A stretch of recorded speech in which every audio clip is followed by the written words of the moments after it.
સૌથી પહેલાં તો અને જણાવો આજે કયા કયા સ્ટોક્સ તમારા લિસ્ટમાં રહેશે. Good morning. યસ, આજની હું ચર્ચા કાલના જે સ્ટોક ટ્રેન્ડિંગમાં તો એનાથી જ હું કરવા માગીશ, એટલે કે L&T ફાઇનાન્સ, કે જેમ આપણે ગઈકાલે જોયું હતું કે બેંક કેપિટલે એમનો પૂરેપૂરો હિસ્સો વેચી લીધો હતો. હવે આપણે જોઈએ કે એમાં ખરીદી કોણે કરી છે. જેમ હું બેંક કેપિટલની જો વાત કરું તેમાં 3.59% હિસ્સો તેમના દ્વારા અહીંયા વેચવામાં આવ્યો હતો. હવે એની સામે L&Tએ 1.2 કરોડ શેર ખરીદ્યા છે અને મોર્ગન સ્ટેનલી એશિયા સિંગાપોરે 3.1 કરોડ શેર અહીંયા ખરીદ્યા છે. એટલે આ બે નામ સામે આવે છે કે જેમે સામે ખરીદી કરી છે.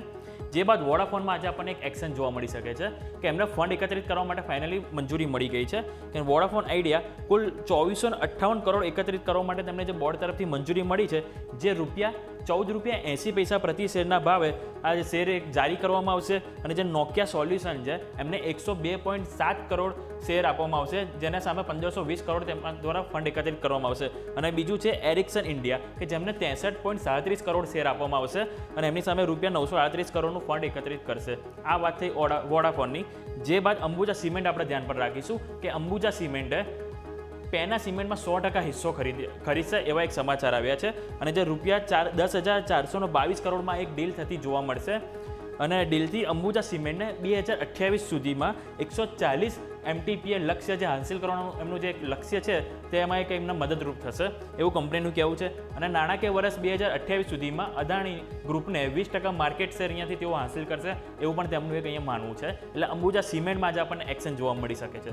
જે બાદ નેક્સ્ટ સ્ટોકની વાત કરવા માંગીશ ICICI લોમ્બાર્ડ. એમના મે મહિના જે નંબર આવે છે તે ઘણા સારા આવે છે. કે એમનું જે મે મહિનાના જે પ્રીમિયમ છે એમાં 22%નો વધારો થયો છે, જ્યારે જનરલ ઇન્સ્યોરન્સની ઇન્ડસ્ટ્રીમાં 15%નો વધારો થયો છે. એટલે કે બીજા કોમ્પિટિટર્સની સરખામણીમાં ICICI લોમ્બાર્ડે સારા પરિણામ આવ્યા છે. જે બાદ નેક્સ્ટ સ્ટોકની વાત કરવા માંગીશ હેવેલ્સ. આજના દિવસ આપણે રડાર પર રાખીશું કે હેવેલ્સમાં સમાચાર આવે છે કે એમના જે ગિલોત અને શ્રી સિટી યુનિટમાં તેઓ એક ક્ષમતા વધારવાનો એક વિચારણા કરી રહ્યા છે. અને આજે વાર્ષિક 15 લાખ એસીનું ઉત્પાદનનું તેમનું એક લક્ષ્ય અહીંયાથી જોવા મળશે. અને જે ક્ષમતા વિસ્તરણ જે પ્લાન કરી રહ્યા છે એના માટે ₹50 થી 60 કરોડનું તેઓ અહીંયાથી રોકાણ કરતા જોવા મળશે. આ વાતથી આપણે હેવેલ્સની.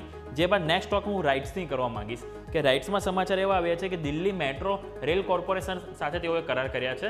અને જે એક પ્રોજેક્ટ માટે જે કરાર કરવામાં આવ્યા છે એ પ્રોજેક્ટમાં મેટ્રો રેલ સિસ્ટમના ઓપરેશન અને મેનેજમેન્ટના પ્રોજેક્ટ માટે સ્પેસિફિક કરાર કરવામાં આવે છે. અને જે બાદ નાલ્કો હું સ્ટોકની વાત કરવા માંગીશ કે નાલ્કોમાં ઓડિશા સરકાર સાથે પતંગી બોક્સાઇટ માઇનિંગ માટે એક ડીલ કરવામાં આવી છે. અને 697 હેક્ટર ક્ષેત્રમાં આ બોક્સાઇટ માઇનિંગ કરશે. અને આ જે પતંગી માઇન્સ છે એમાં વાર્ષિક ઉત્પાદન ક્ષમતા 3.5 મેટ્રિક ટન અહીંયાથી આપણને જોવા મળે છે. એટલે આ વાત થઈ દરેક એક સ્ટોકની કે આજના દિવસ આપણે વોચ લિસ્ટમાં રાખીશું કે દરેકમાં આપણને એક એક્શન જોવા મળી શકે છે. Over to you. યસ.